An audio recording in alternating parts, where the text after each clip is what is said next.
শেরপুর জেলার নকলা উপজেলায় সরকারি প্রণোদনার মালামাল বণ্টন নিয়ে উত্তেজনার সৃষ্টি হয়েছে। অভিযোগ উঠেছে, সরকারি মালামালের ভাগ না পাওয়ায় কৃষি কর্মকর্তাকে মারধর করেছেন স্থানীয় ছাত্রদল নেতা। জানা গেছে, উপজেলার কৃষি কর্মকর্তা শাহরিয়ার মুরসালিনের দপ্তরে প্রবেশ করে ওই ছাত্রদল নেতা ও তার সহযোগীরা কৃষি প্রণোদনার তালিকা নিয়ে নানা প্রশ্ন করেন। তারা জানতে চান, কারা এই সুবিধা পাচ্ছেন এবং রাজনৈতিক নেতাদের ভাগ কতটুকু নির্ধারণ করা হয়েছে। এই সময় কৃষি কর্মকর্তা স্পষ্টভাবে জানান, সরকারি এই প্রণোদনা প্রকৃত কৃষকদের জন্য, কোনো রাজনৈতিক ভাগাভাগির সুযোগ নেই। এই কথা শুনে ক্ষিপ্ত হয়ে পড়েন অভিযুক্ত ছাত্রদল নেতা। অফিসের ভেতরেই গালাগাল, ধাক্কাধাক্কি এবং পরে শারীরিকভাবে হামলার ঘটনাও ঘটে বলে অভিযোগ করেছেন ওই কৃষি কর্মকর্তা।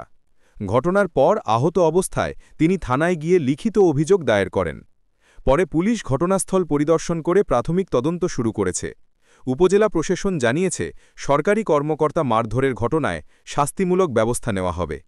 অন্যদিকে জেলা ছাত্রদল জানিয়েছে, অভিযুক্ত ব্যক্তিকে সাংগঠনিকভাবে বহিষ্কার করা হয়েছে এবং এটি তাদের দলের সিদ্ধান্ত নয়, ব্যক্তিগত অনৈতিক কাজ।